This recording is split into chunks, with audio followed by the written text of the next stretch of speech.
이사야 28장 26절에서 29절 말씀 읽어봅니다. 이사야 28장 26절에서 29절 말씀 같이 공독합니다. 이는 그의 하나님이 그에게 적당한 방법을 보이사 가르치셨음이며 소회향은 돌이깨로 떨지 아니하며 대회향에는 수레바퀴를 굴리지 아니하고 소회향은 작대기로 떨고 대회향은 막대기로 떨며 곡식을 부수는가 아니라 늘 떨기만 하지 아니하고 그것에 수레바퀴를 굴리고 그것을 발굽으로 밟게 할지라도 부수지는 아니하나니 이도 만군의 여호와께로부터 난 것이라. 그의 경영은 기묘하며 지혜는 광대하니라. 아멘. 오늘 말씀도 계속해서 농사의 방법을 통해서 여호와의 선민의 양육과 징계에 대해서 말씀하시는 것을 내용으로 하고 있습니다. 농사 방법을 통해서 하나님께서 어떻게 하나님 백성 양육하고 징계하시는지 말씀합니다. 26절 말씀 보면요, 하나님께서 적당한 방법을 보이셨다 했습니다. 하나님이 그에게 적당한 방법을 보이사 가르치셨음이며 이렇게 말씀했습니다. 농사에 대한 기본적인 지혜를 말씀합니다. 적당한 방법이다 했습니다. 적당한 방법이라 하면 농사의 방식과 절차에 관한 기본적인 상식을 의미합니다. 하나님께서 자기 백성을 적절한 방식으로 양육하시는 분이심을 말씀하고 있습니다. 하나님께서 이렇게 가르쳐 주심을 통해서 하나님의 백성에 대한 하나님의 양육 방식이 획일적이지 않고 백성에 따라 다양한 모습으로 양육하심을 말씀합니다. 다 같은 방식이 아님을 알 수 있습니다. 그래서 하나님께서 저와 여러분을 양육하시고 때로는 또 우리 깨닫지 못할 때 징계도 하시는데요. 똑같은 방식으로 하지 않으신대요. 적당한 방법으로, 적당한 방법, 각자에게 적당한 방법, 알아들을 수 있는 적당한 방법을 사용하셔서 양육하신다는 것을 볼 수 있습니다. 27절부터 28절에 이제 그 내용이 나옵니다. 여호와께서 징계도 각각에 따라 적절하게 행하십니다. 선민의 연단과 징계도 불의에 따라 다양하게 행하시는데요. 소회향은 도리깨로 떨지 아니하며 대회향에는 수레바퀴를 굴리지 아니하신다 했습니다. 알곡을 위한 타작도구가 각각 다름을 알 수 있죠. 소회향은 작대기로 떨고 대회향은 막대기로 떤다 했습니다. 타작에 적당한 도구를 사용하신다는 것이죠. 왜 그럴까요? 목적은 뭘까요? 아주 작은 깨를 큰 막대기로, 큰 만약에 수레바퀴로 밟는다 생각해 보세요. 완전히 그 곡식의 모양이 없어져 버리잖아요. 깨져 버리잖아요. 원래의 모습을 남겨놓으면서도 곡식을 털어야 되는데, 정말 적당한 방법으로, 적당한 도구를 사용해야지, 무작정 하나의 도구로 그냥 다, 갈아놓고 그냥 그러면은 그 목적 자체가 알곡을 얻는 데 있는데, 알곡이 다 익혀져서 나중에는 먹을 수도 없고 사용할 수도 없는 상태가 되니까 그렇습니다. 그래서 곡식이 부서지지 않고 원래의 모습을 유지하게 하십니다. 무작정 수레바퀴를 사용하지 않고 말굽으로 밟아도 알곡이 부서지지 않게 하십니다. 여호와께서 연단과 징계를 하셔도 알곡이 원형을 유지하게 하신다는 말씀입니다. 징계로 고통을 당해도 알곡이 온전히 남아있게 된다는 것입니다.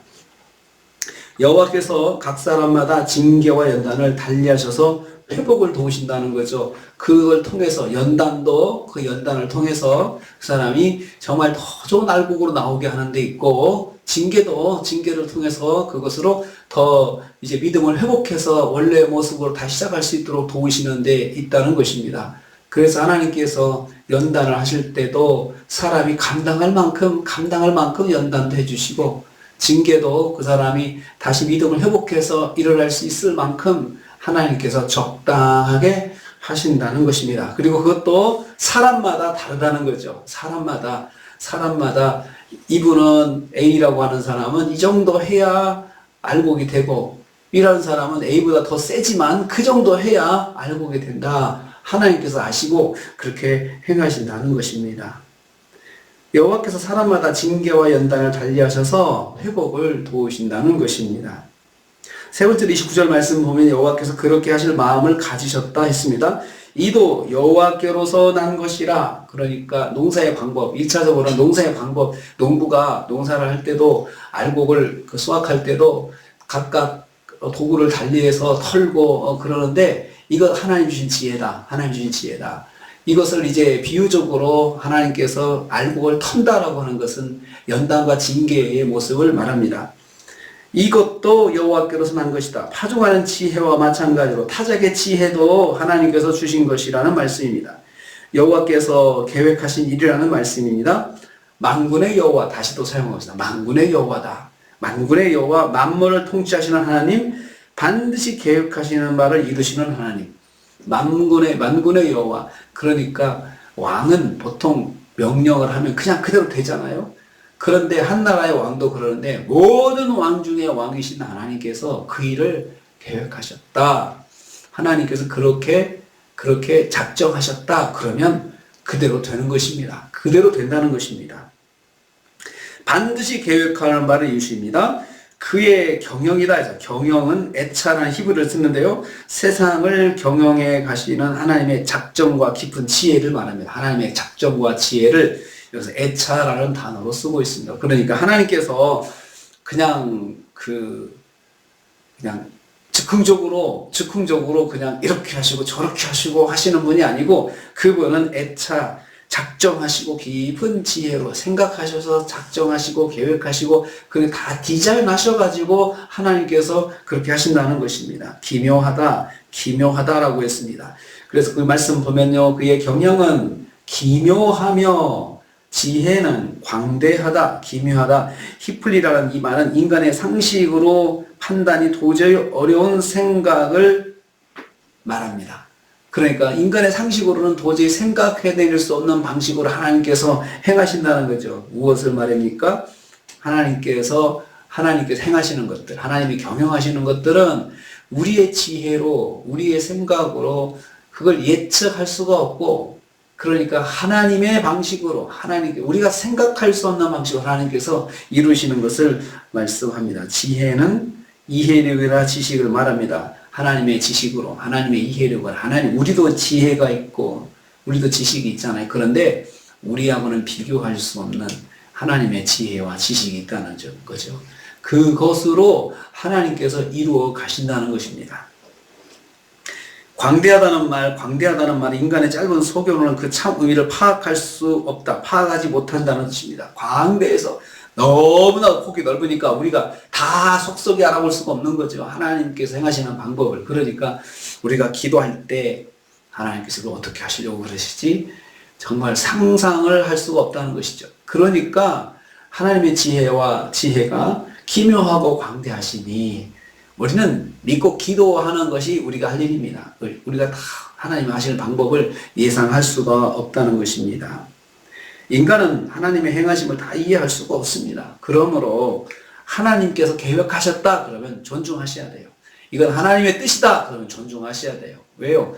우리가 도저히 생각할 수가 없잖아요. 어떻게 하실 것인지. 그런데 하나님께서 하나님의 방법으로 다 하신다 이겁니다. 그러니까 연단과 징계도 하나님의 방식으로 하시고, 그런데 어떻게 나를 연단하실 건데 상상을 초월한 하나님의 방식으로 내가 깨닫도록 하나님께서 하신다는 것입니다. 그래서 오늘 말씀은 이는 만군의 여호와께로부터 난 것이다. 하나님이 하신다는 거죠. 연단과 징계도 하나님이 하셔서 하나님의 방식으로 하시고, 하나님께서 반드시 이루시고, 하나님께서 반드시 행하시고, 무슨 일이 있어도 하나님께서 계획하시면 그대로 이루어진다는 것입니다. 그렇기 때문에 하나님께서 말씀하시면 귀를 기울여야 돼요.